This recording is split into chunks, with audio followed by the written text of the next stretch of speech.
Bueno, chicos y chicas, estamos en nuestra sexta semana consecutiva del Seminario de Estudiantes de Matemáticas de la Universidad de Chile. Y hoy día tenemos el honor de invitar a María Beatriz Cifuentes, que es en particular mi compañera de trabajo en el programa académico de bachillerato, y nos va a traer y nos va a deleitar con algo que no es tan usual para nosotros los matemáticos, pero que sí es importante, que es la pedagogía. Y hoy nos va a hablar de un tema muy particular, se llama colaborar para incluir.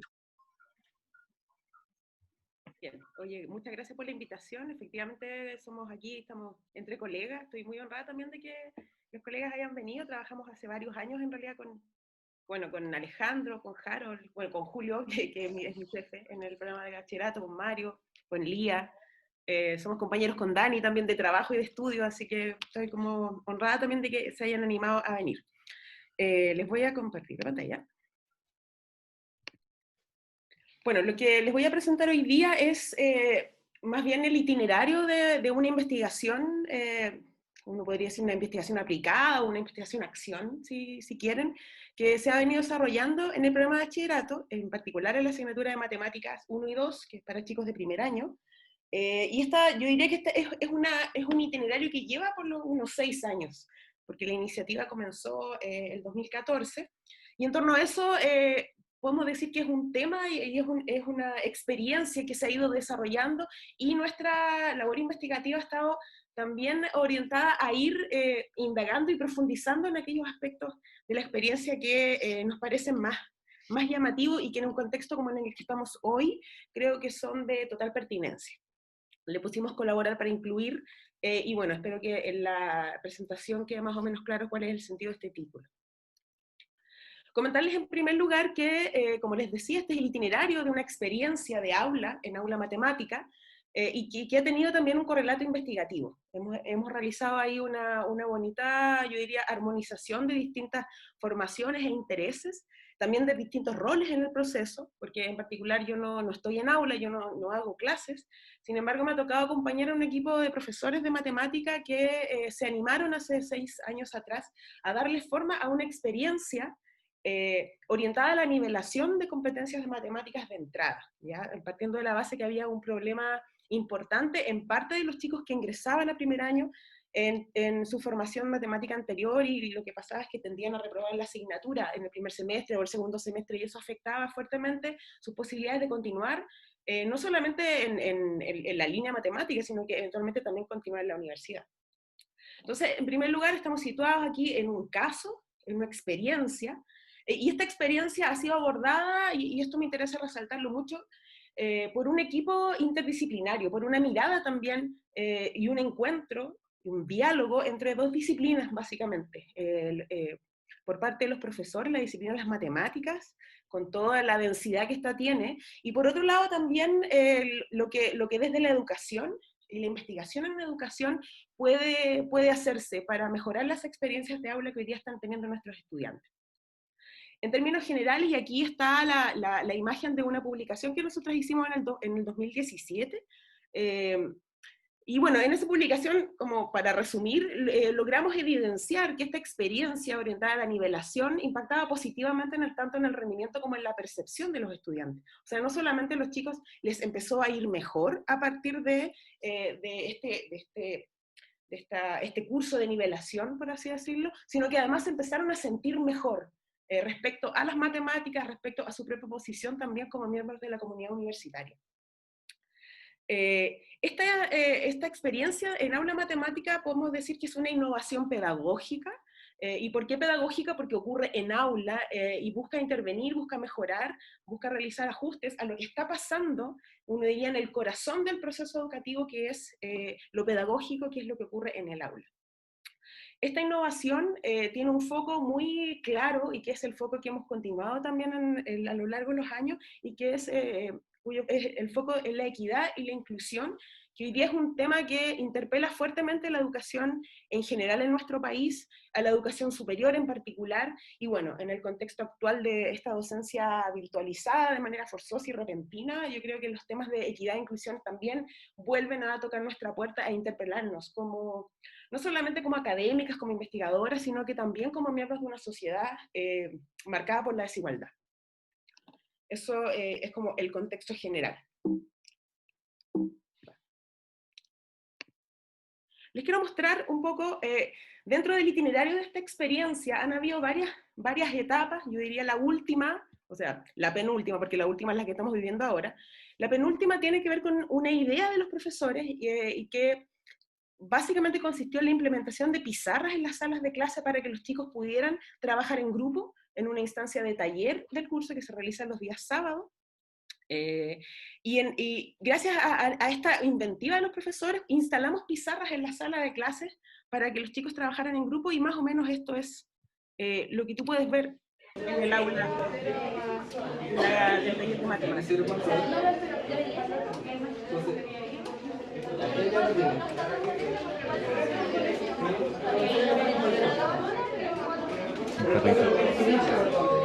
Porque tú no sabes cuánto es la sumatoria de subir eso tú no lo sabes, pero sí sabes la sumatoria de función de ti, eso sí lo sabes. Bueno, es una aula, perdón, ¿me escucharon el video? ¿Lo vieron bien? Sí, sí. Ah, perfecto, ya, porque Sí. tenía dudas. Sí, todo bien. Entonces las pizarras instaladas fueron esas chiquitas que se ven a los costados. Lo que, Esas son las instaladas. Y las que ven al principio. Por ejemplo, si no nos conociéramos y yo le hiciera la pregunta, ¿dónde están los porque hay una serie de elementos pedagógicos que son distintos al aula tradicional, y eso es un elemento a considerar. Y el otro elemento importante tiene que ver con la manera en que están los estudiantes trabajando. Están ellos puestos en una situación de colaboración en torno a una tarea en particular. Y eso es precisamente el aspecto que a partir de esta experiencia que se inició en 2018 con la instalación de estas pizarras, nos interesó indagar en qué estaba pasando en estos momentos o en estas instancias en que los chicos tenían que colaborar.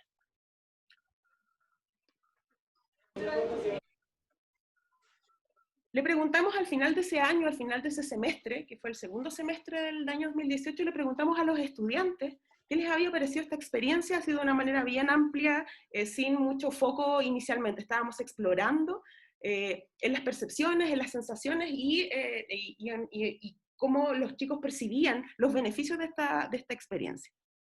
Y aquí hay algo de lo que nos que nos ayuda a aprender a trabajar en equipo, y es porque como que nos enseña a ayudar al otro, y si no sabemos tener la confianza de poder preguntarle al otro como, oye, ¿cómo hiciste esto? Y realmente como que nos vamos nivelando entre nosotros. Si hay alguien que sabe más, le va a ayudar al otro, y el otro se siente que en el taller conocemos más a la persona.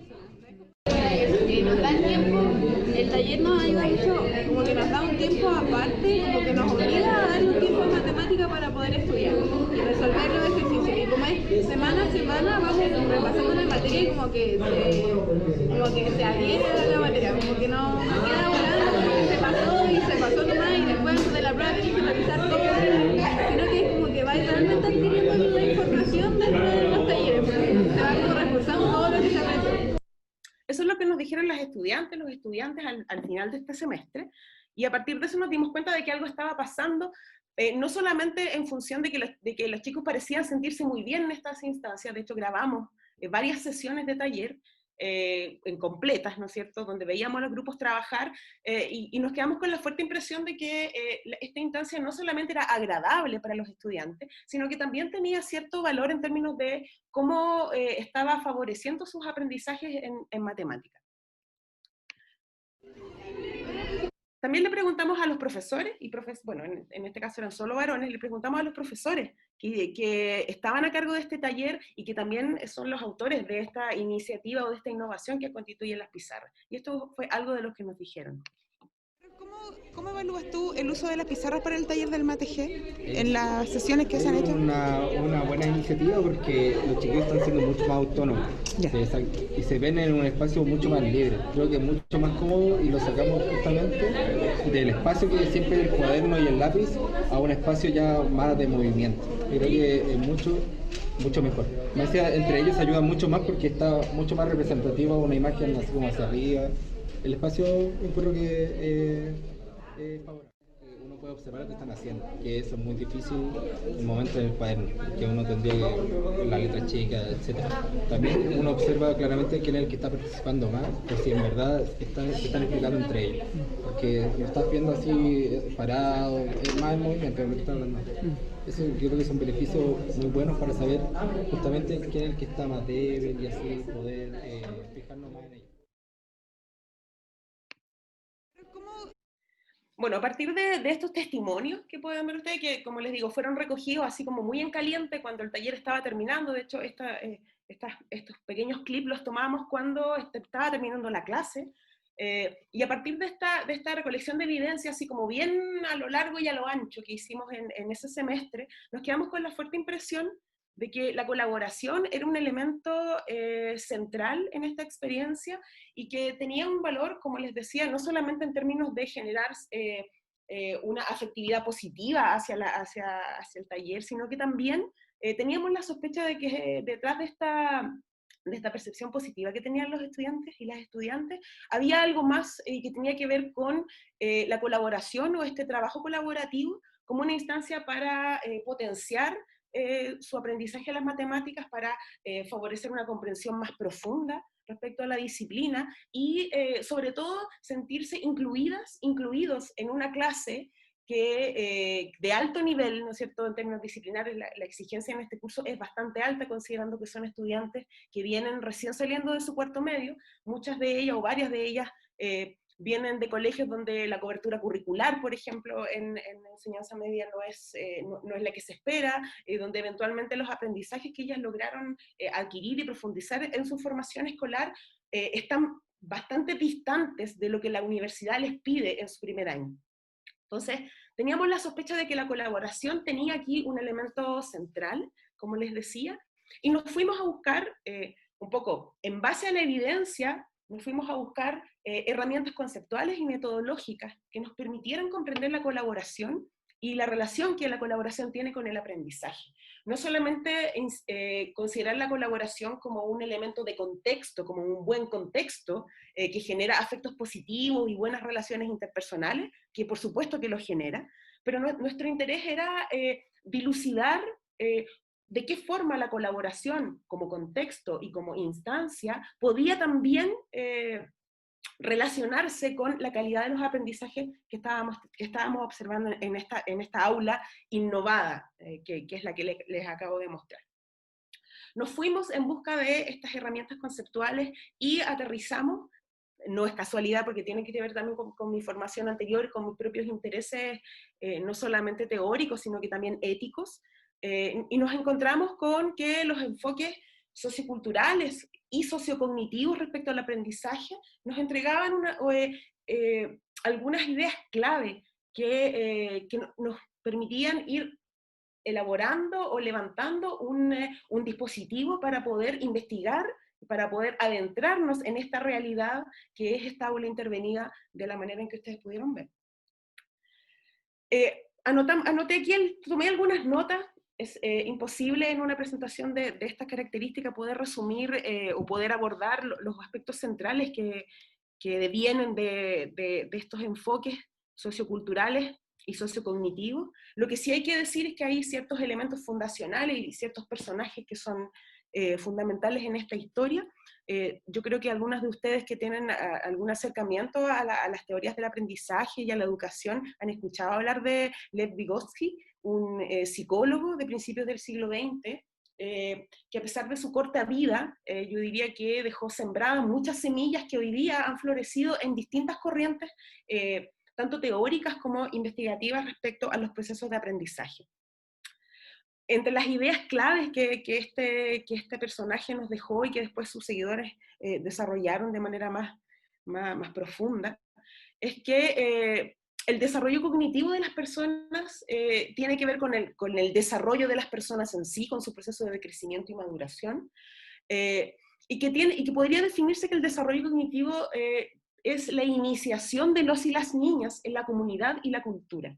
O sea, estamos concibiendo que el desarrollo cognitivo ocurre y tiene implicancias mucho más amplias que simplemente el adquirir un conocimiento.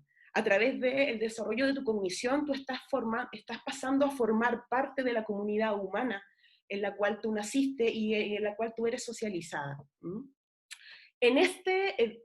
A partir de ese enfoque o en esta idea central, la colaboración es siempre parte del aprendizaje, pues no hay otra manera en que nosotras podamos aprender que no sea colaborando con otras y con otros. Y en muchas oportunidades, sobre todo, y es muy claro en las relaciones de crianza, ¿no es cierto?, de madre a hija, de padre a hijo, es muy claro cómo la disposición de un otro para contribuir a tu desarrollo y aportar a tu aprendizaje es fundamental para que nosotras podamos desarrollar plenamente nuestro potencial cognitivo. En el transcurso de la vida, ¿verdad?, las aprendices nos vamos moviendo desde la periferia, ¿no es cierto?, al centro. Vamos asumiendo roles cada vez más protagónicos hasta que en algún momento de nuestra vida podemos llamarnos expertas o maestras en determinada disciplina, pero en general en el dominio de nuestra cultura y los instrumentos psicológicos que son necesarios para formar parte de esta comunidad en la cual hemos nacido. El conocimiento en ese sentido siempre comienza desde una interacción externa con un otro humano y gradualmente se internaliza y toma la forma de pensamiento. Esta idea que está dicha y ha sido denunciada de distintas maneras, tiene algunos conceptos clave que yo creo que ustedes pueden reconocer y tal vez los han escuchado, porque son, yo diría, por fortuna, hoy día son conceptos bastante comunes cuando hablamos de enseñanza y cuando hablamos de aprendizaje. Conceptos como, por ejemplo, la zona de desarrollo próximo, que es un concepto acuñado por Vygotsky, y que se define así, muy básicamente, es la zona de desarrollo próximo, es aquella distancia que existe entre lo que puedo hacer por mí misma, de manera autónoma, y lo que puedo hacer con la ayuda de otra. Esa distancia entre lo que puedo hacer sola y lo que puedo hacer pero con ayuda es lo que define esta distancia, y es en esa zona, que es simbólica por supuesto, es en esa zona donde se produce el aprendizaje.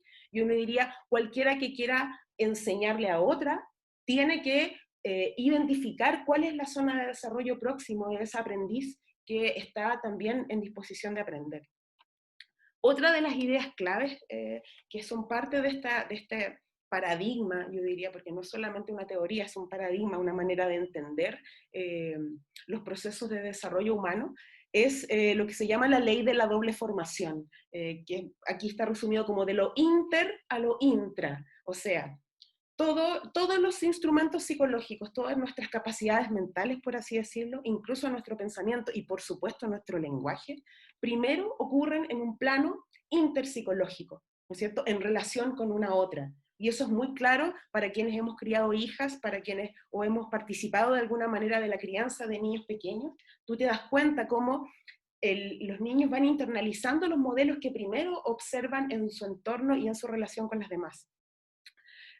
Luego, estos instrumentos de la cultura, a través de un proceso de internalización, y así lo define Vygotsky, pasan a estar dentro de nosotras y se transforman en nuestro aparato para comprender el mundo, para comunicarnos y para elaborar nuestro pensamiento. Esa es básicamente la ley de la doble formación, y que a mí me parece que tiene tremendas implicancias, no solamente en términos cognitivos o de nuestro aprendizaje, sino que también tiene tremendas implicancias éticas y políticas, si quieres, porque implica un determinado posicionamiento respecto a quiénes somos nosotras, cuál es nuestra naturaleza y desde dónde nos podemos definir. Por ejemplo, ¿no es cierto? Esto que parecen palabras bonitas, ¿no es cierto?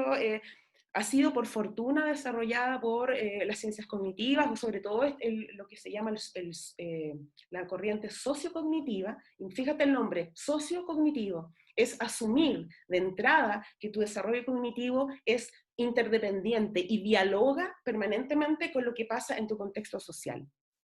Aquí hay un extracto de un artículo en particular, que es un artículo bastante clave en esta teoría y que tiene que ver con el desarrollo de la autorregulación, que es la capacidad de dirigir tu propio comportamiento de acuerdo a tu voluntad y en función de tus intereses. La capacidad de autorregulación, que podríamos decir que es un proceso psicológico superior de los que nos había hablado Vygotsky, se desarrolla partiendo de una dependencia externa. Primero te regulan desde fuera, ¿no es cierto? Y luego tú vas paulatinamente desarrollando la capacidad de regularte a ti misma. Entonces, en esta propuesta de Shank y Zimmerman, que está puesta acá, tú puedes ver que ellos hacen un verdadero mapeo, un itinerario de la manera en que la autorregulación va, primero se observa y se verifica en el nivel interpsicológico, de tú a tú, en la relación con los demás, y luego comienza a internalizarse para llegar a la autorregulación, que ya estaríamos hablando en el plano intrapsicológico, ¿no es cierto?, a nivel de nuestra conformación cognitiva personal. Es importante decir, sí, que cuando hablamos de internalización no estamos hablando de un proceso pasivo, donde yo simplemente recibo y soy una hoja en blanco que el mundo va escribiendo desde fuera, sino que es un proceso donde nosotras tomamos parte activa y eventualmente se producen selección de cosas que entran, de cosas que se plasman o de cosas que quedan atrás.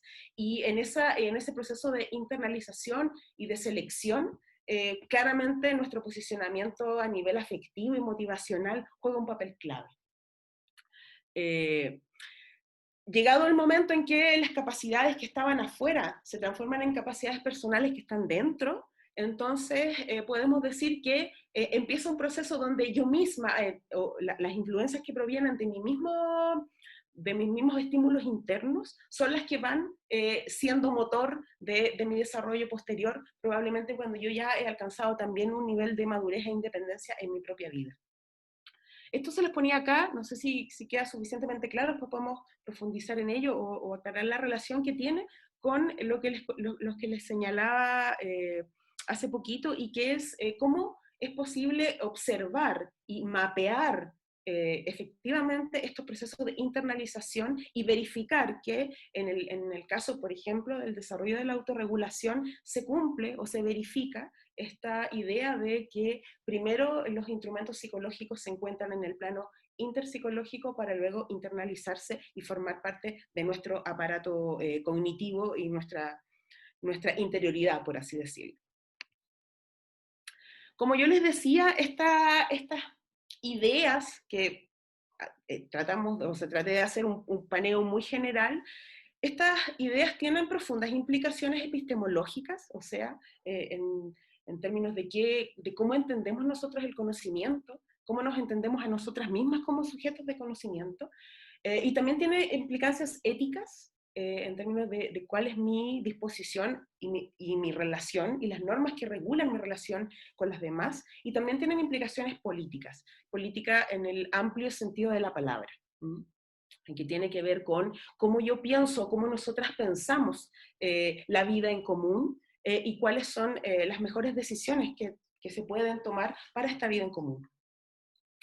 En términos epistemológicos, uno podría decir que esta concepción como sociocognitiva o sociocultural de alguna manera desafía las concepciones más tradicionales de la cognición humana, ¿no es cierto?, que centran el desarrollo, el aprendizaje a nivel individual, con la mente individual en particular y el individuo como unidad básica, ¿no es cierto?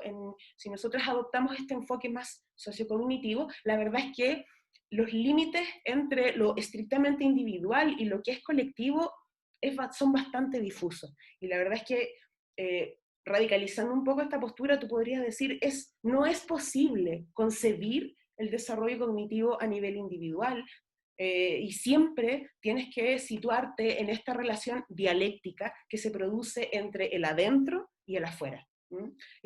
Decimos una relación dialéctica porque es una relación de diálogo, donde también el todo que se genera, el resultado que se genera a nivel interior, es mucho más que la suma de los estímulos que yo voy recibiendo, porque hay un proceso de elaboración interna que cada una hace y que está determinada por las características particulares de cada una como persona. Por otra parte, también esta manera de entender el desarrollo cognitivo desafía, uno diría, el paradigma así como uno diría más occidental o más cartesiano, si tú quieres, que separa razón de emoción, ¿no es cierto? Y que entiende el desarrollo cognitivo como algo estrictamente intelectual, donde ojalá podamos poner en pausa y excluir todo lo que tenga que ver con nuestros posicionamientos más afectivos y con nuestra motivación. Entonces, por eso, dentro de esta perspectiva se habla de la cognición cálida, en el sentido de que para comprender nuestro desarrollo cognitivo no podemos dejar en pausa, más bien tenemos que incluir la mirada desde lo motivacional y lo afectivo. Y bueno, por último, también estamos hablando acá no solamente de aprendizaje, ¿no es cierto?, de adquisición de capacidades específicas o de adquisición de conocimiento, estamos hablando del desarrollo como un proceso mucho más amplio y que por supuesto que tiene que ver con mirar entendernos a nosotras mismas como sujetos de conocimiento en un contexto donde estamos permanentemente interpeladas, ¿no es cierto?, desde fuera, pero nosotras también estamos permanentemente sacando cosas e influyendo en ese contexto. Aquí solamente les quiero traer a colación como una idea, ¿no es cierto?, que se espera conectarse con el título de esta presentación, que a partir de, o muy emparentada con estas concepciones, hoy día entendemos la educación como fuertemente tensionada por los temas de inclusión, como yo les decía, sobre todo en sociedades desiguales como la nuestra, donde la educación y el logos académico está enunciado de una manera bastante excluyente, que no dialoga y no incluye las distintas maneras de enunciar que existen en la sociedad, ¿cierto? Van a haber algunas estudiantes que por su formación, por su herencia, por su capital cultural, si tú quieres, van a estar mucho más cercanas a la manera en que se enuncia el logos en la academia, y van a haber otras que van a estar muy lejanas. Y eso no es un problema no es un problema personal de cada una, es un problema de lo cual la sociedad debe hacerse cargo, las instituciones tienen una responsabilidad ahí, y todas quienes estamos involucradas en los procesos formativos. Esta idea muy general está contenida en una propuesta que me parece muy interesante, y que es el Índice para la Inclusión, y que está de estos dos autores ingleses, Booth y Ainscough, y fíjate que ellos hablan de aprendizaje y participación como dos elementos centrales para definir una educación inclusiva, ¿no es cierto? De hecho, el Índice para la Inclusión, después tú lo miras, es una herramienta que apunta a la mejora de los procesos educativos a nivel institucional, comenzando por las culturas, pero también considerando las prácticas, las normativas que rigen las instituciones, y ahí el objetivo no es solamente el aprendizaje, sino que también la participación. Y uno podría decir, no hay aprendizaje sin participación, y la participación al mismo tiempo, ¿cierto?, es condición para el aprendizaje. Y también la participación genera aprendizaje, y es un aprendizaje en sí. Entonces, tratando de... Un segundo, perdón. Beatriz, es que había una pregunta, había alguien que había levantado la manito. Es que no veo, ya, vale, voy a abrir... Yo quería preguntar algo. Hola, Beatriz. Hola. Esta dialéctica ¿Vuelvo? a la que se refiere social, digamos, según entiendo, según lo que está hablando, en el sentido de que no es una crítica propia ni autocrítica sobre lo que uno está aprendiendo, sino que te refiere a una dialéctica a nivel entre pares, en un nivel en una aula de clase, en el sentido de aprender en conjunto, Sí. en el enfoque social, o sea, no se aplica a un proceso propio. Digamos, no sé si me entienden la pregunta. No muy bien, no muy bien. O sea, no entendí. La teoría esta, tiene que ver con un desarrollo participativo, pero con todo te refieres a algo social, digamos, en una escuela, entre pares. Sí, sí. Y en ese sentido hay una dialéctica, un diálogo entre pares, se refiere siempre a un ámbito social. Sí. Eso, Sí, yo creo que esta mirada dialéctica, bueno, la dialéctica es una manera de pensar, ¿no? No es solamente, no está adscrito a un dominio en particular. Tú puedes hablar de relaciones dialécticas en distintos orden, digamos, en distintas... justamente por ahí iba la pregunta. Se refiere a esta cuestión social de aprender entre pares. Sí.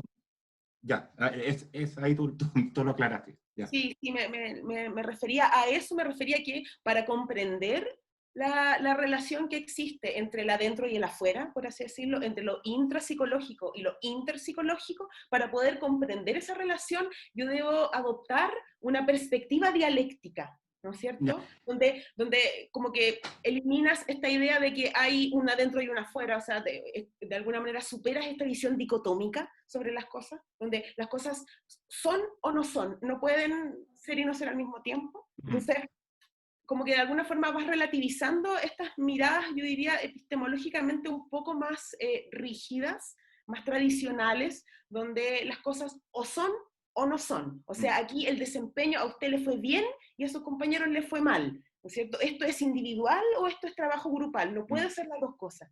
Y donde se entiende que hay casi una oposición entre lo individual y lo grupal.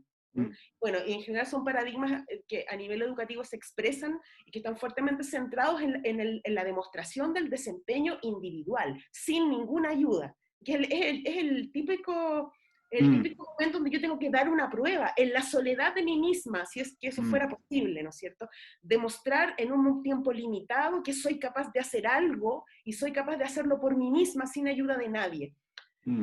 Si bien eso puede ser pertinente en algunos casos, también uno podría pensar, bueno, pero en las situaciones reales de la vida, ¿cuándo en realidad me toca hacer algo por mí misma en la soledad de mi conciencia? En general, estoy permanentemente teniendo que dialogar y hacerme cargo también de lo que viene de afuera, y yo permanentemente emitiendo mensajes, por así decirlo, para el mundo exterior. Entonces, si empiezas como a indagar y empiezas a profundizar en estas ideas, la evaluación tradicional que nosotras hacemos en las universidades y en los colegios, la prueba de selección universitaria, tú empiezas de alguna manera como que empieza a relativizarse la importancia que puede tener como instancia de certificación de los aprendizajes.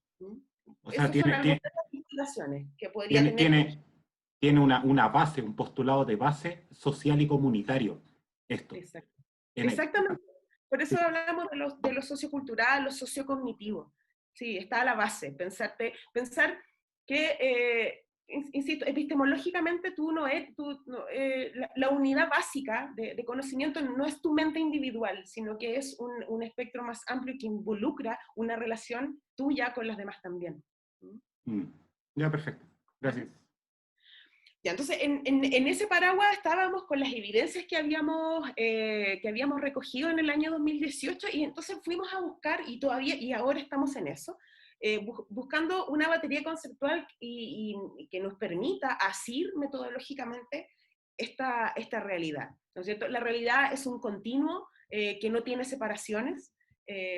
Sin embargo, la investigación lo que hace es un ejercicio analítico que distingue la realidad, delimita ciertos fenómenos que parecen de interés, y teóricamente, éticamente también hay que justificar el interés que revisten estos fragmentos de realidad, por así decirlo. De alguna forma ese es el juego de la investigación, sobre todo de la investigación con personas y la investigación educativa.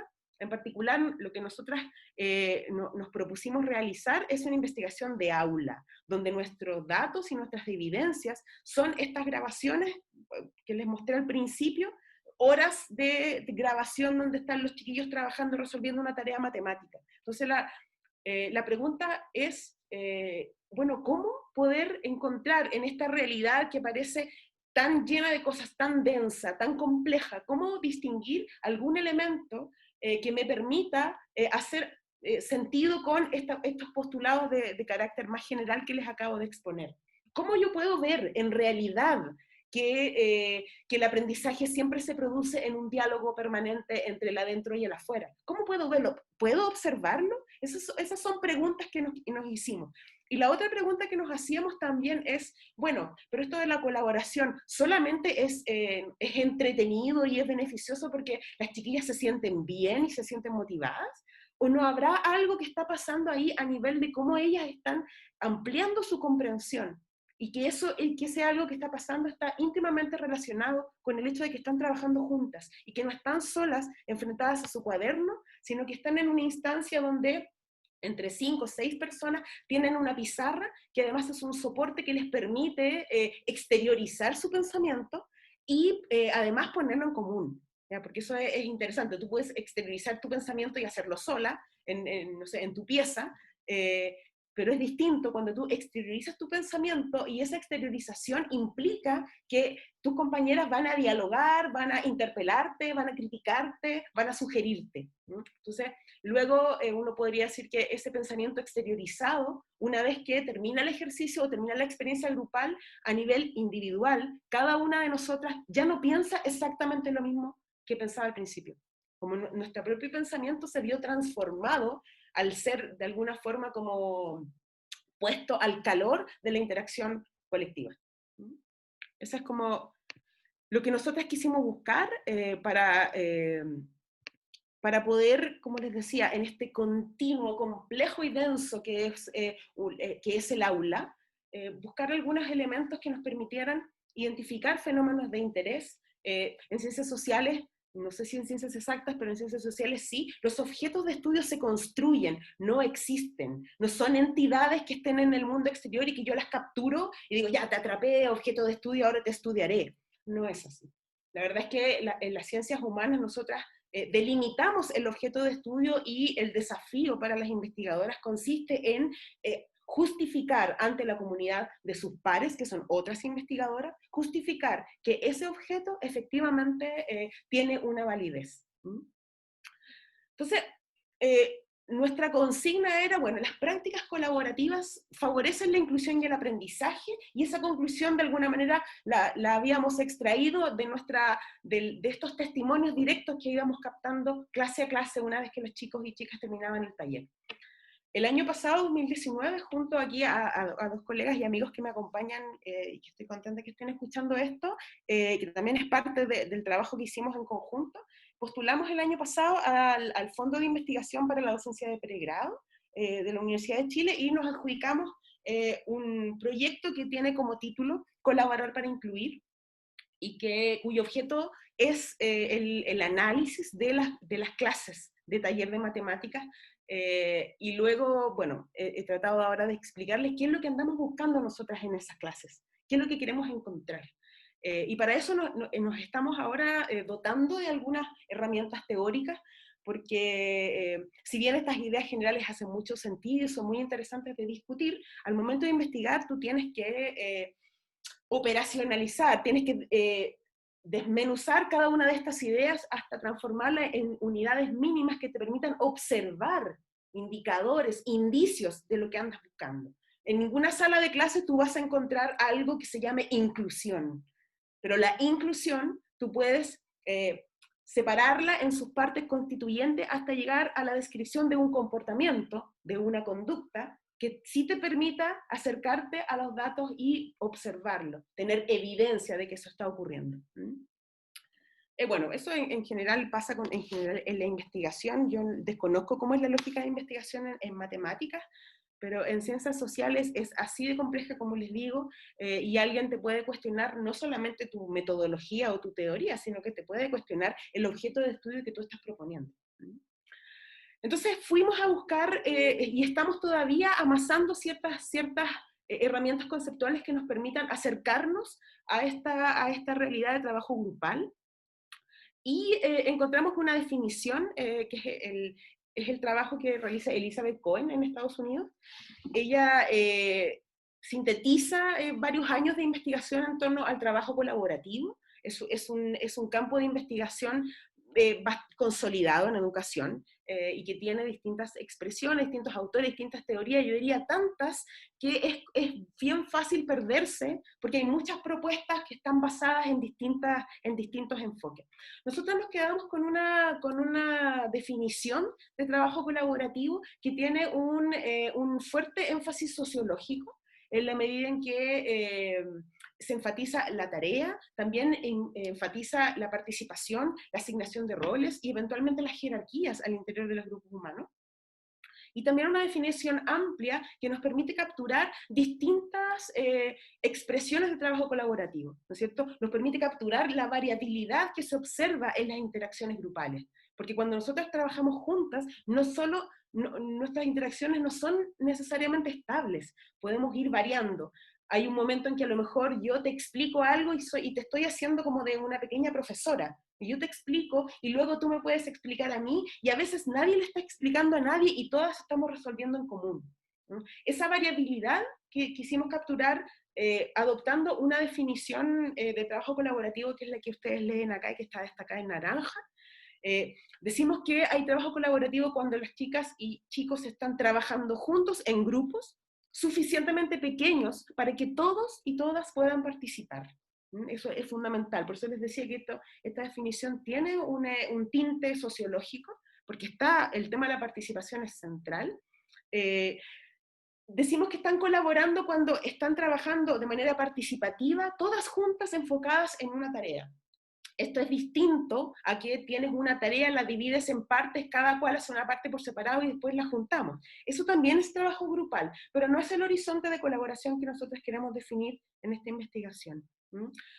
La otra característica es que los estudiantes trabajan de manera independiente, sin supervisión directa del profesor. Y eso también es un elemento importante a considerar, porque el profesor en el aula es una figura de autoridad, por muy cercano, por muy joven, por muy simpático que sea, el profesor es una figura de autoridad, y cuando el profesor está presente en un grupo, las interacciones varían, cambian. La actitud de los estudiantes es distinta, mientras cuando están trabajando juntas, hay una espontaneidad que te permite observar de manera naturalista, de manera auténtica, cómo estamos trabajando juntas en la realidad.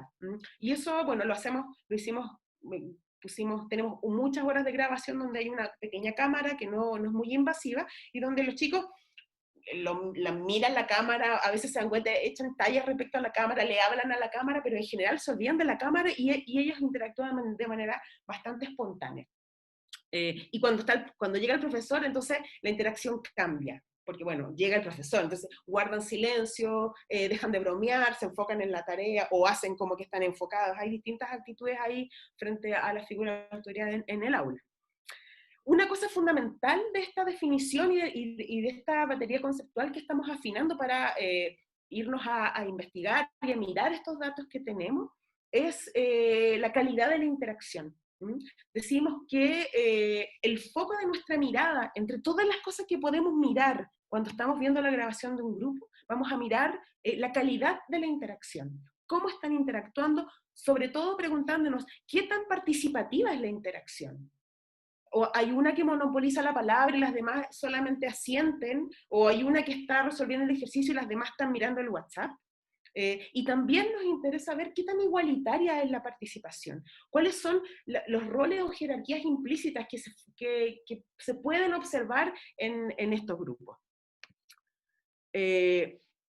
Antes de poder definir el diseño, seguimos investigando en la literatura y nos preguntamos, bueno, si nuestro foco es la calidad de la interacción, entonces, ¿qué factores afectan la calidad de la interacción? ¿No es cierto? La interacción es variable, es bastante inestable. Si tú observas a un grupo horas trabajando, ves que la interacción va cambiando.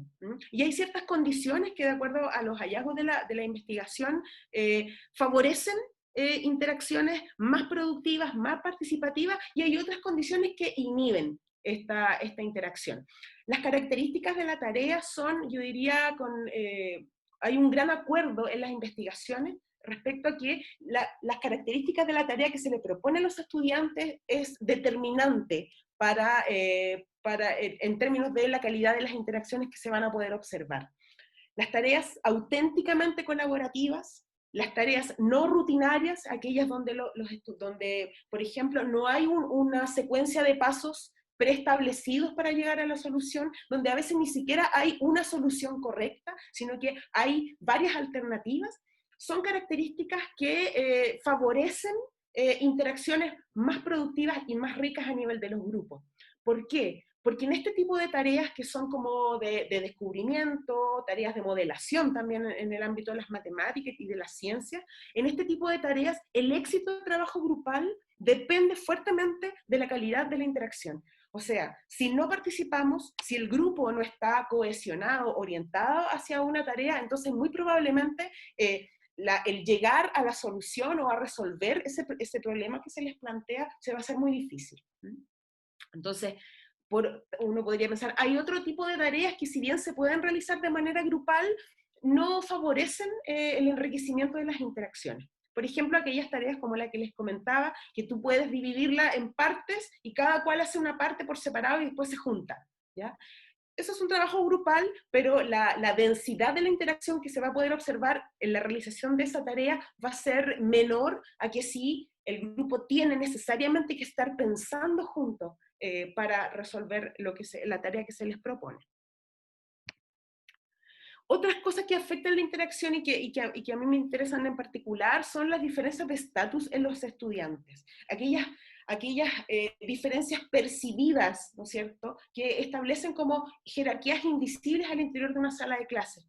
En el aula universitaria de primer año, este tema de la diferencia de estatus es fundamental, porque estamos hablando de una aula diversa, estamos hablando de estudiantes que provienen de realidades socioculturales y socioeconómicas muy distintas entre sí, y a veces la inequidad que se observa a nivel social, a nivel de los grupos sociales, a veces se traspasa al aula, y si no estamos alerta, entonces el aula va a reproducir la misma desigualdad que podemos observar en el resto de la vida social. Por supuesto que el estatus académico en una sala de clases es el más poderoso de los estatus, ¿no es cierto? ¿A quién se le atribuye el dominio del conocimiento? ¿A quién se le atribuye saber más? ¿Y quién, por el contrario, se coloca a sí misma en la posición de no entender nada y eventualmente de que ni siquiera estás motivada por entender? Los estatus también, ¿no es cierto? Los estatus, las diferencias percibidas en atractivo o popularidad, eso opera mucho a nivel de los grupos humanos, estatus de género, y en el aula matemática eso también está investigado culturalmente, hay un sesgo de género muy fuerte, muy masculinizante, ¿no es cierto?, en el trabajo en matemática y en las ciencias exactas. Lamentablemente los profesores muchas veces somos portadores de esas diferencias y las reproducimos sin darnos cuenta. Y también hay otras diferencias de estatus que pueden operar en el aula y que pueden interferir las interacciones, como los estatus sociales, ¿no es cierto? Las atribuciones de que el compañero cuico, el compañero flaite, cosas así, y también en una sociedad como la nuestra, la etnicidad y la multiculturalidad también son diferencias, ¿no es cierto? La compañera del Perú, el compañero que es mapuche, etc.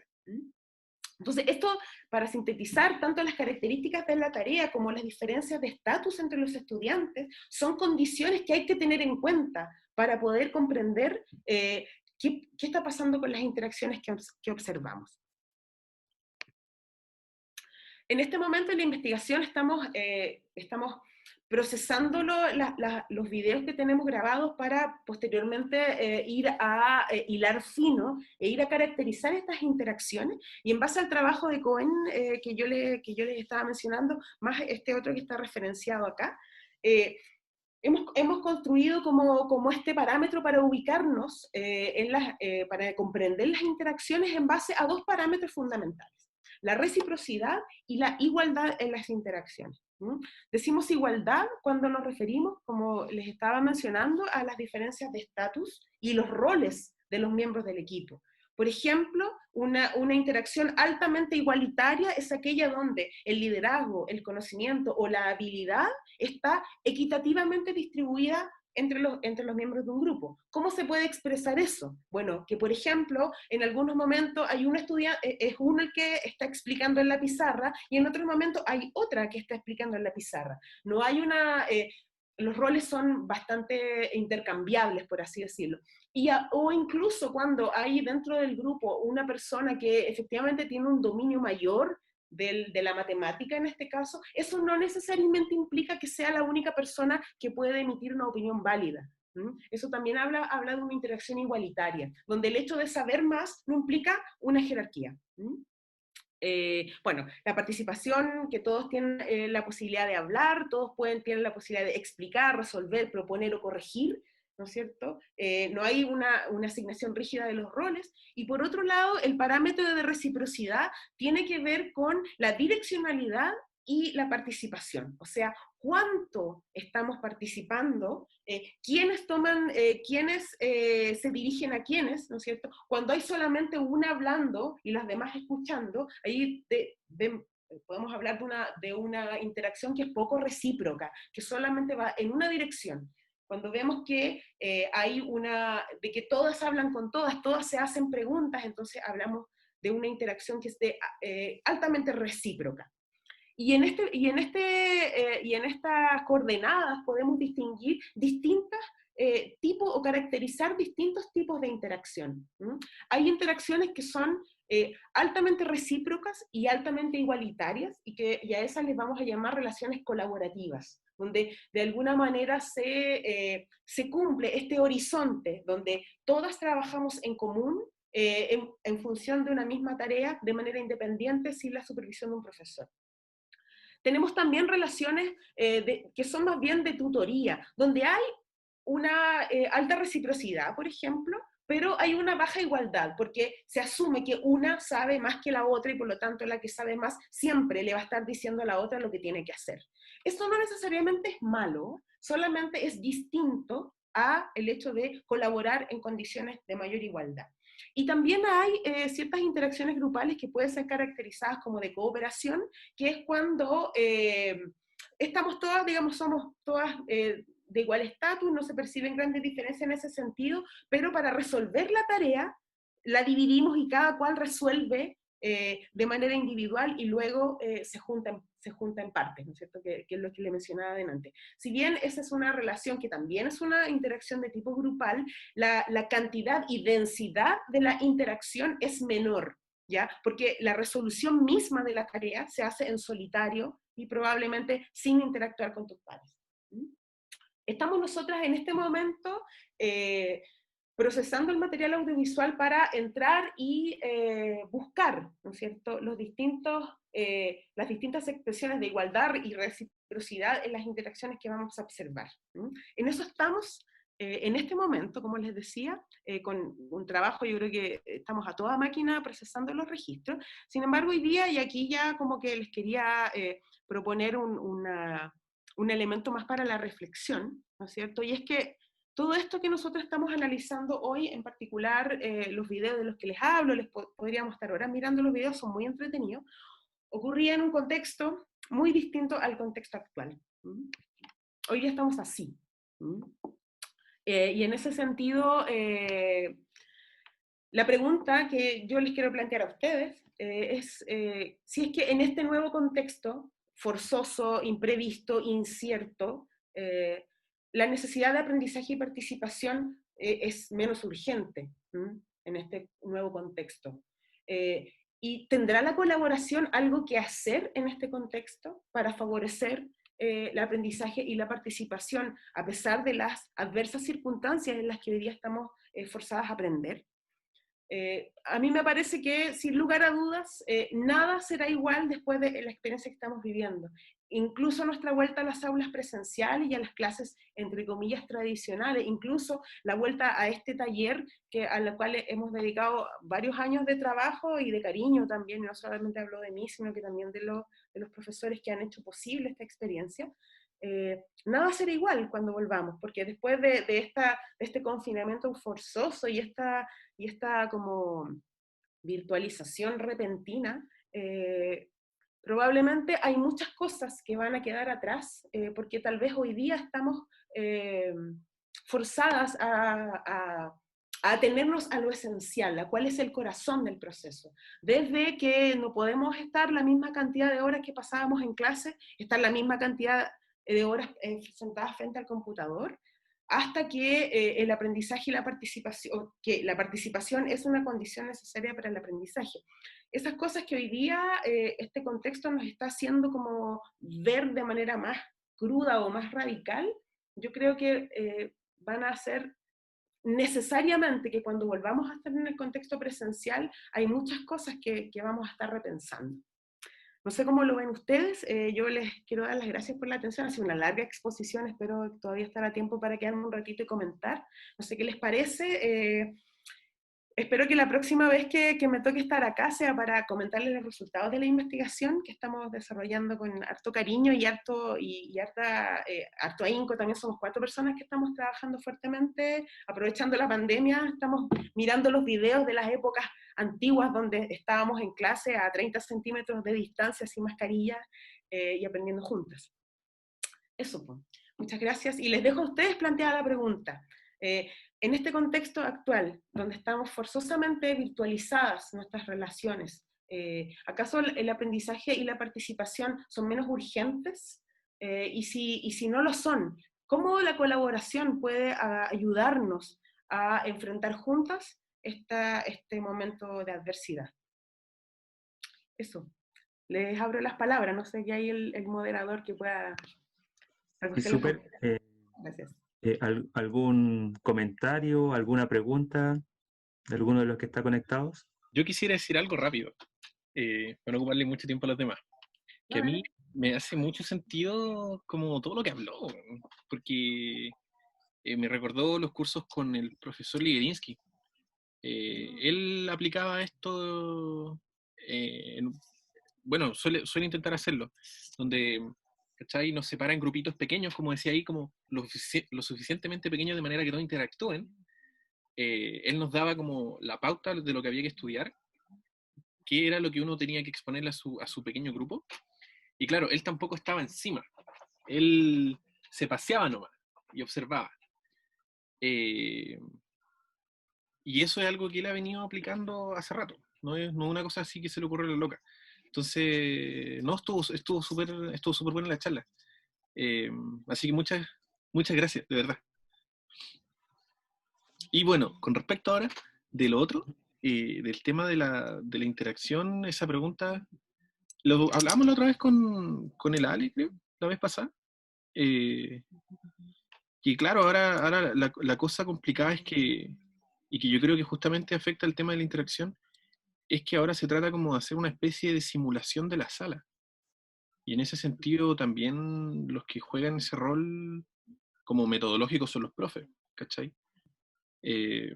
La complicación de que, nada, haces esto tú solo, y cuando en realidad debieran asumir que todos nos podemos comunicar y tratar justamente de sacarle el provecho a ese aspecto colaborativo, participativo. Yo encuentro que es urgente. Si a mí me preguntan, yo encuentro que es urgente. Eso. Muchas gracias. De hecho, el trabajo colaborativo, de la investigación educativa, el trabajo colaborativo ha sido fuertemente investigado en contextos de virtualización o en contextos se le llama asistido por computador, en contextos de juegos virtuales. Entonces, hay evidencia científica acumulada que nos permitiría hoy día reorientar los procesos de aprendizaje y, como tú bien decías, no tratar de replicar el aula tradicional a través del Zoom, porque realmente es un contexto muy distinto. A mí lo que me parece es que, si bien el contexto es distinto y por lo tanto nuestras herramientas deben ser distintas, los principios que creo que orientan o deberían orientar la formación de las personas deberían mantenerse, pero buscar innovar en las herramientas, manteniendo muy claro cuáles son nuestros propósitos y cuáles son las prioridades en los procesos educativos. ¿Alguien más quiere hacer alguna pregunta, algún comentario?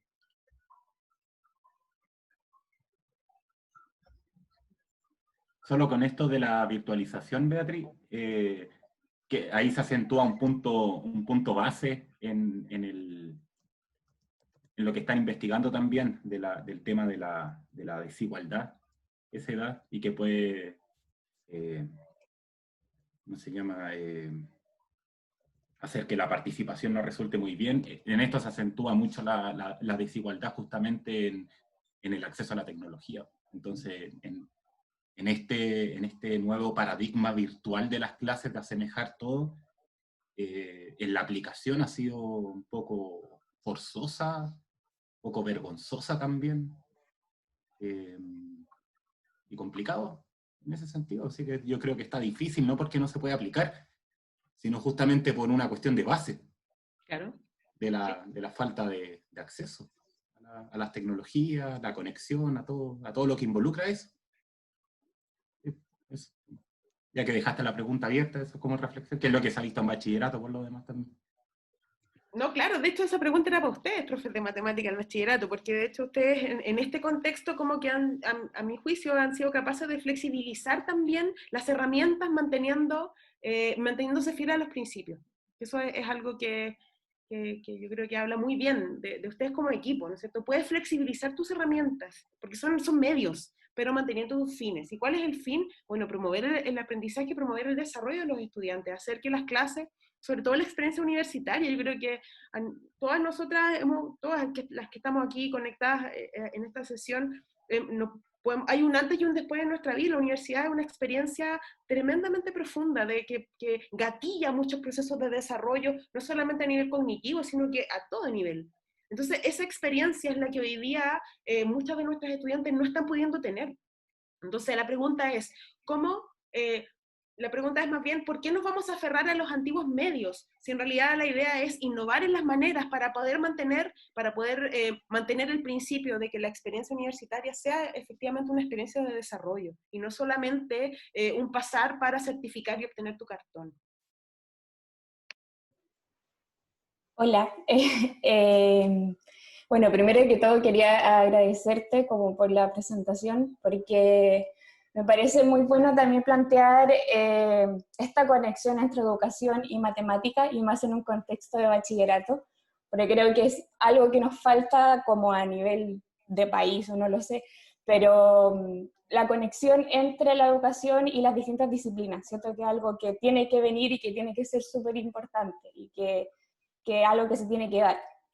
Y con respecto a la pregunta que planteabas, yo creo que, tal como decías de la importancia de la tarea, que quizás es el momento también de plantearse nuevas formas de tareas, es decir, de no solo plantear tareas que sean quizás de cálculo o no sé, de solucionar problemas, sino más bien aprovechar también el contexto en el que estamos, en el cual yo creo que nunca en la vida habíamos visto tanto gráfico en las noticias, y tantas cosas de porcentaje, no sé, muchos conceptos matemáticos que están presentes en las noticias, y yo creo que sería una buena oportunidad aprovechar ese contexto y generar quizás actividades, no sé, está siempre lamentablemente el tope de la conectividad, que no llega a todos lados, y a todos los estudiantes y a las estudiantes.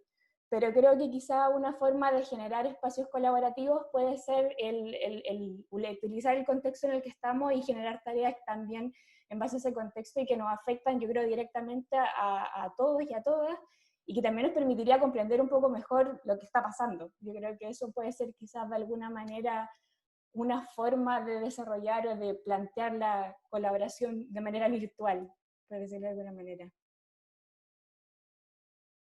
Estoy de acuerdo, gracias Francisca. Oye, yo doy las palabras porque hay varias personas que está Frederick. Sí, manos levantadas. Ya, está Frederick y Dani. y Dani. Y Feli. Hola, ¿yo? Sí, dale una a Sí. Feli. Bueno, hola a todos. Muy buena la charla, estuvo opulenta, la vi del principio. Y gracias por la investigación, cabra. Yo estoy haciendo ayudantía de lineal ahí en Bachi ahora, por si acaso. Entonces, yo quería hacer un par de comentarios con respecto a la investigación que están haciendo ustedes. La encuentro bacán, genial. Y hay un aspecto que no sé si se mencionó o no, que que es con respecto a la selectividad, que aquí en Bachi en particular, yo además de estar haciendo clases ahora en Bachi, yo igual hice Bachi, ¿cachai? Entonces, hace caleta de años, yo entré el 2008 a bachillerato, y ahora está súper distinto, po, está terrible distinto Bachi, cómo se hace matemática en Bachi.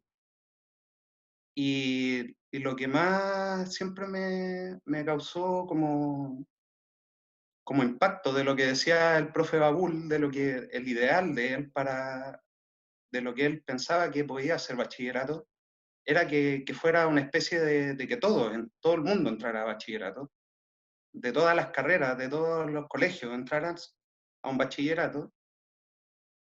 Entonces plantea como el desafío de eliminar la selectividad que hay de por medio ahora en el programa actual, por ejemplo, y que hay estudios, hay evidencia de que efectivamente el concepto de colaboración ataca también este problema de la diferencia entre la gente que discrimina la selectividad que existe ahora en el acceso universitario. Entonces, yo no sé si eso está considerado o es algo a lo que ustedes igual apuntan eventualmente, o no lo se dijo nomás por el tiempo de la... Mira, en términos generales sí está incluido, porque no sé si tú recuerdas que cuando mencioné el índice para la inclusión, cuando se habla de la aprendizaje y la participación para todas, a mí me gusta mucho esa perspectiva porque entiende o considera a los procesos educativos como inserto en instituciones, y las instituciones como plantea que las instituciones deben mirarse y remirarse a sí mismas en varios aspectos. Hay aspectos que tienen que ver con las culturas, y la cultura es lo que moviliza nuestras prácticas, nuestras tradiciones, nuestras creencias, también las culturas en cómo nos relacionamos entre disciplinas, por ejemplo. Están las prácticas, que son lo que pasa en las aulas, y que esa es la dimensión, uno diría, la dimensión que es el corazón del proceso, y también están la dimensión que tiene más bien que ver con las políticas. Y ahí yo creo que en una universidad como la nuestra, no solamente en el caso de bachillerato, porque el tema, por ejemplo, de la selectividad y la falta de los cupos, o la escasez de cupos, que es una escasez relativa, ¿no es cierto?, tiene que ver también con cómo la universidad completa entiende el tema que tú planteas, el tema de la selectividad, este tema donde igual, a lo mejor voy a decir algo que no es muy popular, pero a mí me parece que el paradigma académico que está definido por la excelencia y el mérito individual y la jerarquización de las personas en virtud de su mérito, me parece que es un paradigma que a estas alturas de la vida debe ser revisado. Claro. En el caso de nuestra investigación, nosotras estamos situadas en la dimensión de las prácticas, porque es una investigación de aula, por eso les decía que es una investigación pedagógica, pero a nivel de las conclusiones y las implicancias que pueden tener los hallazgos de esta investigación, claramente, principalmente las políticas de las instituciones, hay que interpelarlas, ¿no es cierto? De manera amable, sin perder el trabajo, pero hay que interpelarlas. Claro, Entonces, porque a veces yo lo pienso... Dale. Lo pienso porque en bachillerato se da mucho el ambiente de competencia. Entonces esto es como directamente lo contrario a competir. O sea, estar en crear un ambiente colaborativo. Exactamente. Claro, y este ambiente de competencia igual se da por esta selectividad, por la selectividad alta de la universidad o del programa o de lo que sea. Claro, y mira, es un poco también situarte en la mirada sociocultural, o sea, nosotras como seres humanos no somos esencialmente competitivas o esencialmente colaborativas.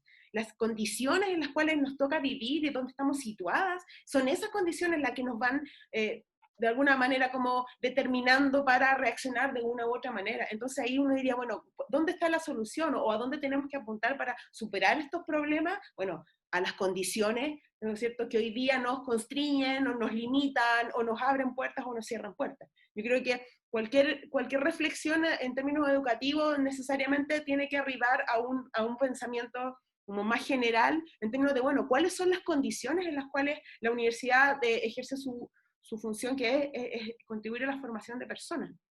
Las condiciones actuales yo creo que no son las más favorables. También uno entiende que aquí hay una larga cadena de mandos donde probablemente hay decisiones que ni siquiera pasan por el rector, ¿no es cierto? Que también son determinaciones que sufren las instituciones y que hoy día vienen, no sé, si tú quieres, del Banco Mundial, ¿no es cierto? Entonces, es complejo pensar en que solamente a partir de como de pequeña experiencia vas a poder cambiarlo todo, pero sí los hallazgos que tú hagas, es importante discutirlos en ese contexto. Sí, eso sí. Pero así como respondiendo a tu pregunta en particular, el foco de nuestra investigación está puesto harto en el aula. Por supuesto que el contexto de selectividad del bachillerato es algo en lo cual nosotras contextualizamos el caso que estamos escribiendo. Ya, bacán. Gracias. Bueno, y Dani, algo, también había... un comentario chiquitito, que por ejemplo, con respecto a las dificultades de hacer clases, yo nunca había hecho una cuestión online, ni grabado un video, ni nada por el estilo. Y es difícil, pues entonces,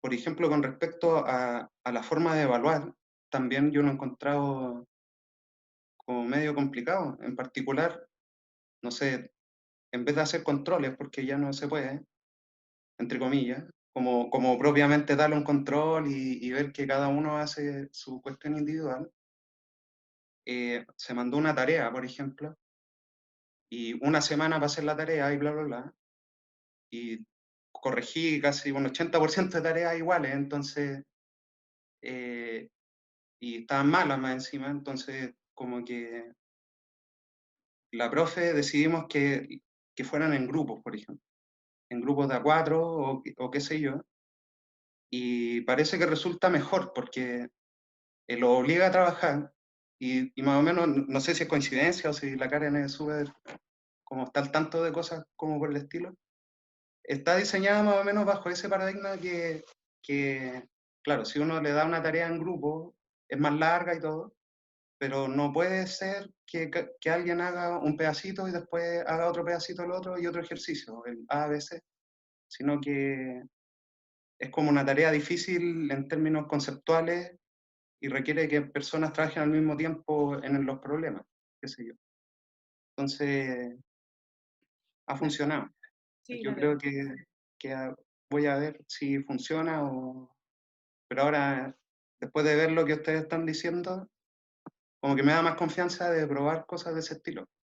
Los profes de mate se relajaron, o sea, inmediatamente cacharon que seguir insistiendo en la prueba individual y que no se copiaran era una cosa perdida. Y están en controles grupales y de hecho yo diré que es una de las asignaturas que los chiquillos hoy día perciben de mejor manera. Oye, Dani, ¿alcanzáis antes que te vayas?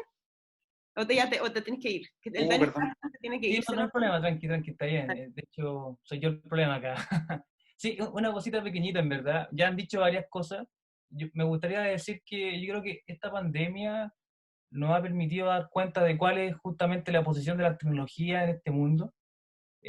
Antes de la pandemia, de hecho, era natural ver a todas las personas con celular. Incluso hablamos de un mundo digital, ¿cierto? Que ya estamos instaurados.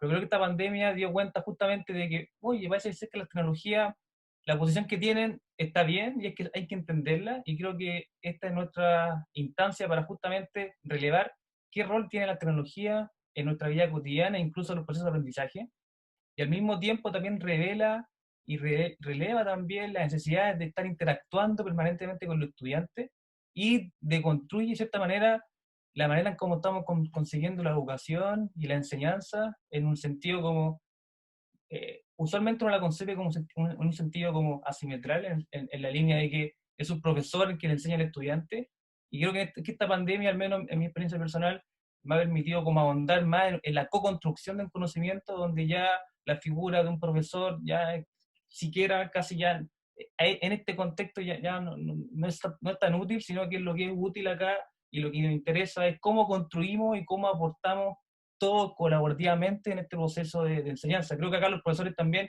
hemos aprendido bastante y hemos también aprendido de los mismos estudiantes, y creo que este estudio que han hecho ustedes y que está en desarrollo va en esa vía, y creo que la educación ya debería reformarse transversalmente desde los cimientos en los cuales estamos planteando la enseñanza misma.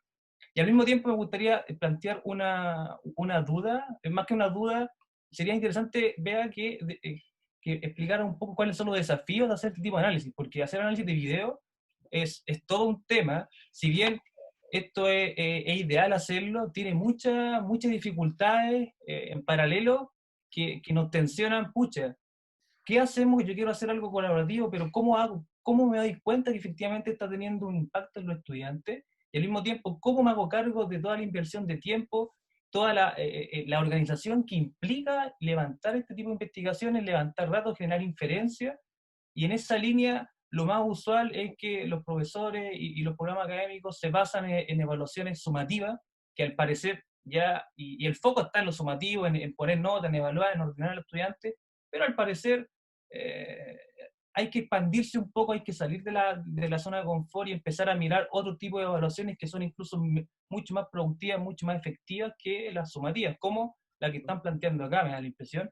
Entonces me gustaría, sería ideal que ahondáramos eso un poquito, porque creo que es importante qué dificultades tiene justamente el levantamiento de todo este tipo de data que es grande y que requiere mucho esfuerzo humano también. Y hay un compromiso también aquí social incluso de cómo estamos analizando los datos, estamos viendo estudiantes, hay cámaras, entonces hay muchos contenidos también éticos al respecto que sería bacán dilucidarlo.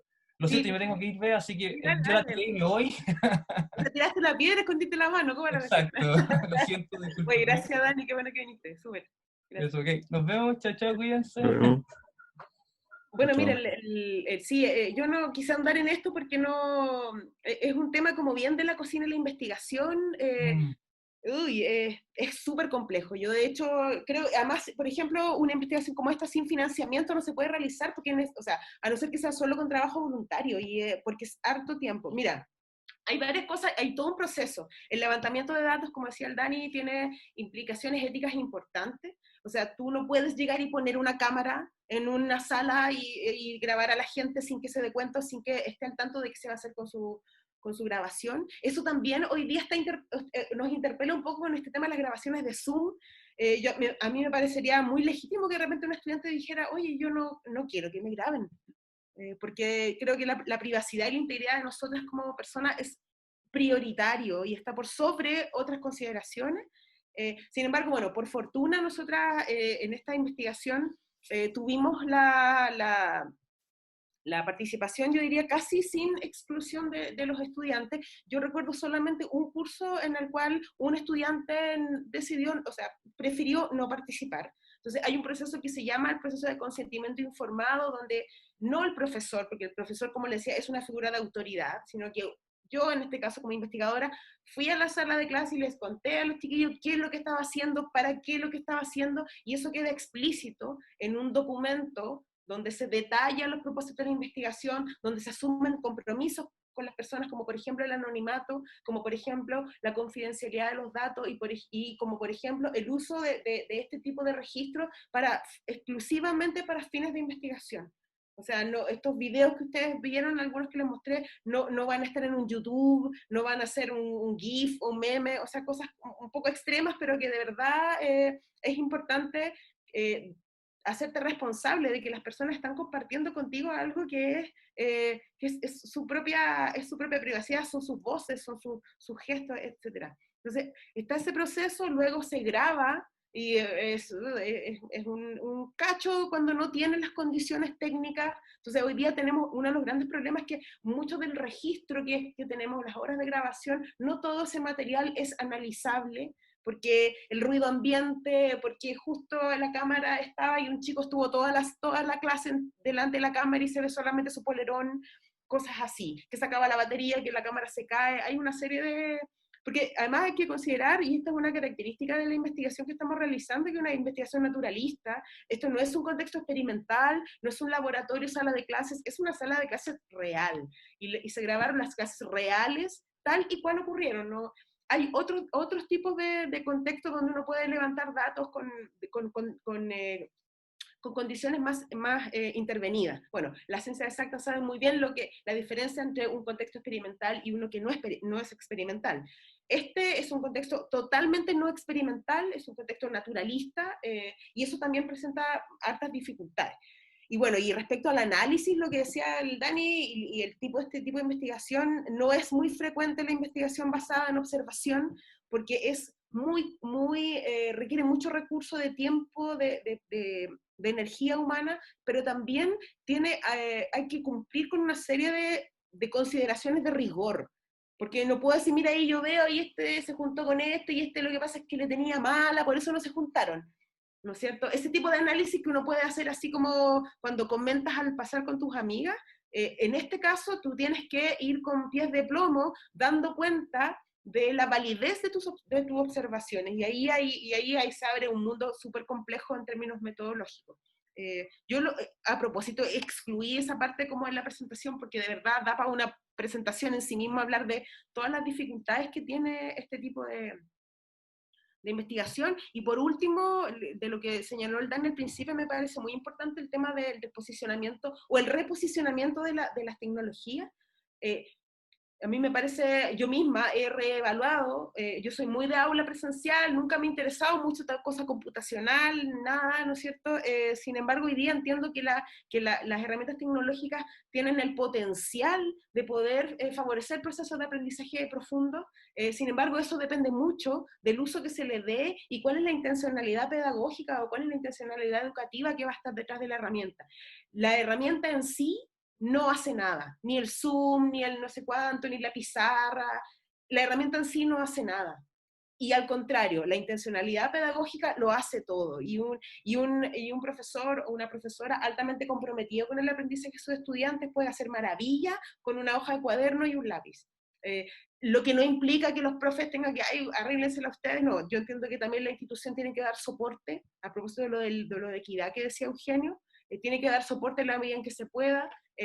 Sin embargo, yo creo que lo que prima y lo que diferencia un proceso educativo fructífero que promueva el desarrollo de otros procesos educativos que simplemente buscan certificar los aprendizajes y poner notas o jerarquizar, lo que diferencia a ambos fenómenos es la intencionalidad pedagógica que hay detrás. ¿Qué es lo que tú estás buscando? ¿Simplemente que el cabro termine y agarre su cartón y subir tus indicadores institucionales? ¿O estás buscando promover procesos de desarrollo profundos en las personas y, como yo les decía, hacer que la experiencia universitaria sea una puerta de entrada a la maravilla que es el mundo, a la maravilla que es el aprendizaje y al tremendo potencial que todas nosotras tenemos, y que solamente necesitamos a alguien con la intención y con la motivación de brindarnos la oportunidad para que este potencial que nosotras tenemos efectivamente se haga realidad y se actualice, y deje de ser algo que está solamente en potencia. Chiquillo, yo con estas sabias palabras tengo que despedirme. De hecho tengo una reunión ahora del proyecto y probablemente me van a estar esperando ahí los colegas. Le agradezco mucho que me hayan invitado, me encanta conversar sobre estas cosas, sobre todo de los grandes temas, desde cosas muy chiquititas como lo que pasa en el aula. Uno puede terminar conversando sobre cuál es el propósito de la educación, para qué estamos formando y finalmente qué sociedad queremos construir. A mí me parece que la investigación en educación tiene esa posibilidad. Bueno, la investigación en cualquier ámbito. Yo creo que también desde la ciencia exacta, no olvidar que la ciencia y el conocimiento son un patrimonio que nos pertenece como especie, como especie humana, y cuyo propósito tiene que ser mejorar la vida a nivel personal y colectivo. Cuando perdemos de vista eso y simplemente estamos produciendo conocimiento por aumentar, no sé, nuestros indicadores o nuestro nivel de publicación, que está súper bien, porque eso te permite tener un buen pasar y poder tener un buen trabajo, está súper bien, pero no olvidar que nosotros tenemos una responsabilidad, porque somos el pequeño porcentaje en este país de gente que tuvo la posibilidad de estudiar, no solamente porque tuvo una beca o los papás le pudieron pagar, sino porque en nuestras casas, en nuestros hogares, de nuestra familia, nuestros amigos, nuestros profesores en el colegio, recibimos las herramientas necesarias para poder después entender, para poder pasar a formar parte de la comunidad universitaria. Entender que eso no es un privilegio, es una responsabilidad, y creo que estudiantes, profesores, académicos de todo nivel, no tenemos que olvidar esa responsabilidad que hoy día llevamos, y hoy día en este contexto como tan adverso, creo que esa responsabilidad tiene que estar como en el primer lugar de nuestro quehacer, de lo que hacemos día a día. Eso, chiquillos. Muchas gracias a ustedes, les agradezco mucho. Me tengo que ir, espero que se queden ahí tomando... Tenemos que tomar una foto. Sí. Por favor, todos los que estén presentes, por favor, si se pueden mostrar, sería ideal para que tengamos la foto oficial. Esa fue la mitad. Esa. Y mientras todos empiezan a poner sus camaritas, te salvaste de 2 preguntas que tenía para ti, pero te las voy a plantear igual. La primera es que vi un par de videos en los cuales participé y donde se ve que no hay jerarquía entre profesores y alumnos cuando se estaban explicando ejercicios. Entonces mi pregunta es si se te ocurre alguna forma de eliminar jerarquía ahora a nivel de profesores, como se da tanto en la universidad, dependiendo del grado. Esa es una pregunta que te voy a dejar plantear, que no es necesario que responda ahora. Y la otra es respecto a las evaluaciones sumativas que se están haciendo en matemática, que en general son individuales. Y si tú tienes alguna propuesta con esta nueva metodología, ¿qué deberíamos hacer nosotros los docentes para hacer mejores evaluaciones sumativas, estando en la universidad, por supuesto? Siempre en ese ámbito. Sí, bueno, igual es complejo, porque claro, uno cuando te ponga, es como pensar en el bienestar de los estudiantes, tampoco te puede hacer olvidar el bienestar de los profesores. ¿Ya? Como que también, de alguna manera, también tenemos que asumir que muchos académicos y académicas no tienen las herramientas. Algunas no las quieren tener, ¿ya? Son súper porfiadas y obtusas y siguen insistiendo en replicar su clase tradicional en el Zoom, cosa que es una lesera, si me disculpan la expresión. Pero también hay profesores que teniéndole, por ejemplo, las preguntas que hacía Frederick en el curso de álgebra, ¿no es cierto? Un curso que es muy disciplinar, muy marcado además, donde van estudiantes que van a ingeniería y quieren y están súper claros de dónde van. Entonces también ahí los profesores están muy exigidos. Y yo creo que las personas que trabajamos con los profesores como que vamos un poco a la cola tratando de apagar los incendios, pero claramente esta cuestión nos pilló sin las herramientas que necesitábamos. Entonces tú me dices, claro, ¿cómo podemos recoger algo de esta experiencia que estábamos compartiendo? ¿Cómo podríamos recogerlo en un contexto como este? Igual implicaría como un reaprendizaje por parte de los profesores bien importante, también un proceso como de experimentación. Yo en ese sentido, en lo personal, creo que deberíamos relajarnos con las evaluaciones sumativas, no estresarnos con eso, y pensar que sí o sí, cuando volvamos, si es que volvemos, o cuando volvamos al contexto más presencial o más normal, de alguna manera, no podemos hacer borrón y cuenta nueva, tenemos que mirar atrás y decir, bueno, evaluemos el proceso. ¿Cuánto aprendimos? ¿Cuántos y cuántas pudimos aprender? ¿Cuántas nos quedamos rezagadas? Y creo que como institución yo confío en que la Universidad de Chile va a tener como esa sabiduría para no llegar y dar vuelta a la página, ya empezamos el próximo semestre y vamos para adelante. Yo creo que necesitamos mirar y reparar eventualmente, reforzar lo que faltó, como en un proceso más recursivo, no tan lineal. Los procesos se sumen así como que empieza aquí y termina acá, y la verdad es que los procesos pueden ser más recursivos, podemos estar recogiendo hacia atrás, y sobre todo en este momento yo creo que es una responsabilidad. Entonces, más que hoy día estresarnos con cómo evaluar y cómo efectivamente demostrar que los estudiantes están aprendiendo, chuta, o sea, primero veamos si se pueden conectar, primero veamos cómo se sienten, bueno, cómo están en sus casas, quién de su familia está con COVID, y luego vamos piano a piano promoviendo las condiciones necesarias para el aprendizaje, eso primero. Y luego el tema de las evaluaciones, chuta, sería súper bonito que el profesor pudiera mirar un trabajo grupal en una sala de Zoom, así como ustedes hacen en matemáticas, y evaluar no solamente el resultado, sino que también el proceso, cómo los estudiantes interactúan entre sí. Abrir, por ejemplo, la posibilidad de que se evalúen entre pares, ¿ya? No estar pensando que el estudiante siempre va a querer como, sí, a veces va a copiar o a veces va a tratar de ponerse una buena nota, pero yo creo que es posible apostar porque los chicos también se sientan responsables del proceso. Es una apuesta muy difícil y yo la digo y yo no hago clases, ya, así que también otra cosa es con guitarra, yo valoro un Será montón. interesante saberlo. En ese sentido, exactamente, como un factor externo.